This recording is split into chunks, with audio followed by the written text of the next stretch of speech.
கிறிஸ்துவுக்குள் பிரியமானவர்களே, ஆண்டவரும் இரட்சகருமாகிய இயேசு கிறிஸ்துவின் நாமத்தினாலே இந்த உபவாச நாட்களும் கூட உங்களை நான் வாழ்த்தி ஆசீர்வதிக்கிறேன். இந்த நாளிலும் 40 நாள் உபவாசம் இருக்கிறவர்கள் முன்னமே 3 நாளைக்கு முன்பதாக, அதாவது இந்த 15ஆம் தேதியிலிருந்தே உங்களுடைய உபவாசங்களை தொடங்குவீர்கள் என்று சொன்னார். உங்கள் உணவு பழக்க வழக்கங்களை சரி செய்து கொள்ள உங்களுக்கு ஆவியானவர் உதவி செய்வார். உபவாசிக்கும் போது டீ காபி குடிக்காமல் இருங்கள். வழக்கமா சாப்பிடுகிற ஆகாரங்களை எல்லாம் குறைத்து ஆவியானவர் உதவியோடு என்ன சாப்பிட வேண்டுமோ அப்படி நீங்கள் சாப்பிடுவீர்கள் என்று சொன்னார். நிச்சயமாக நீங்கள் சாப்பாடுவதற்கு எடுத்துக்கொள்கிற அந்த நேரத்தை கூட வேதத்தை வாசிப்பதற்கு ஆவியானவருக்கு நீங்கள் நேரத்தை கொடுக்கலாம். எனக்கு அருமையானவர்களே, நாம் உபவாசிக்கும் போது ஆவியானவர் வழிநடத்தப்படுதல் மூலம் நம்மளை தேவன் எதற்காக படைத்தாரோ அந்த நோக்கத்தை அவர் நிறைவேற்றுவார். அதற்காக நீங்கள் உபவாசிக்க வேண்டும். உங்க நோக்கத்தை நிறைவேற்றுவதற்காக நீங்க உபவாசிக்க கூடாது.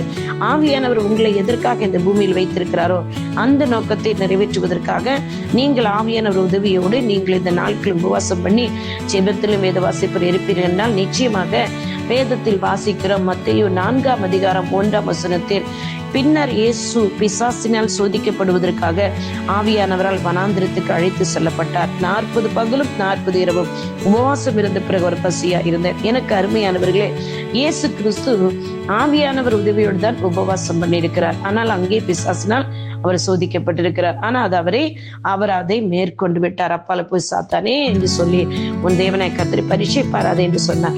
இன்றைக்கும் நீங்கள் உபவாசித்து ஜெபிக்கும் போது தேவன் உங்களை குறித்து வைத்திருக்க நோக்கமும் திட்டமும் நிறைவேறுவதற்காக இந்த நாட்கள் உபவாசிப்பீர்கள் என்று சொன்னார். நிச்சயமாக உங்க உபவாசங்கள் பலனுள்ளதா இருக்கும். கர்த்தர் உங்கள் உபவாசத்தை ஏற்றுக்கொள்வார். ஆவியானவர் உங்களுக்கு கிருபையை தருவார். உபவாசித்து ஜெபிப்பதற்கு ஆவியானவர் உங்களுக்கு கிருபையை தருவார். நிச்சயமாக நான் உங்களை உற்சாகப்படுத்துகிறேன், உங்களை ஊக்கப்படுத்துகிறேன். தேவன் நீங்க ஒவ்வொருத்தவங்களை நான் ஒரு லெக்கை அடையணும் அப்படிங்கிறதுக்காக உபவாசம் பண்ணி ஜெபிக்காதீர்கள். தேவன் தம்முடைய லெக்கை உங்கள் மூலம் அடைவதற்காக நீங்கள் உபவாசம் பண்ணி ஜெபிக்க வேண்டும். அருமையானவர்களே, தேவன் அவருடைய லெக்கை நம்ம மூலம் அடைவதற்காக நாம் ஆவியானவரோடு உபவாசம் பண்ணி ஜெபிக்கும் போது மாம்சத்துக்கு போடுகிற ஆகாரத்தை குறித்து ஆவியின் ஆகாரமாக வேத வசனத்தை வாசிக்க, ஜெபிக்க, ஆராதிக்க செய்வீர்கள் என்று சொன்னால், பரிசுத்த ஆவியானவர் இயேசு கிறிஸ்து சோதிக்கப்பட்ட பிறகு அவர் அந்த தேசம் முழுவதும் அவருடைய கீர்த்தி பரவினது என்று சொல்லி நாம் அடுத்து வசனங்களில் வாசிக்கிறோம். இந்த நாளில் உற்சாகப்படுத்துகிறேன். கர்த்தருக்காய் நீங்கள் வாழ வேண்டும். அவர் நம்மளை எடுத்து பயன்படுத்த வேண்டும் என்றால் நீங்க பீனியன் எடுத்து உபவாசம் பண்ணி ஜெபிக்கிற நாட்கள் திருவிருந்து எடுத்துக்கொள்ளுங்கள். கர்த்தர் உங்களை பலப்படுத்துவாராக.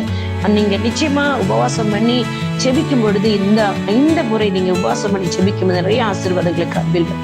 கர்த்தர் தாமே இந்த வசனத்தின்படி உங்களை ஆசீர்வதிப்பார். God bless you all.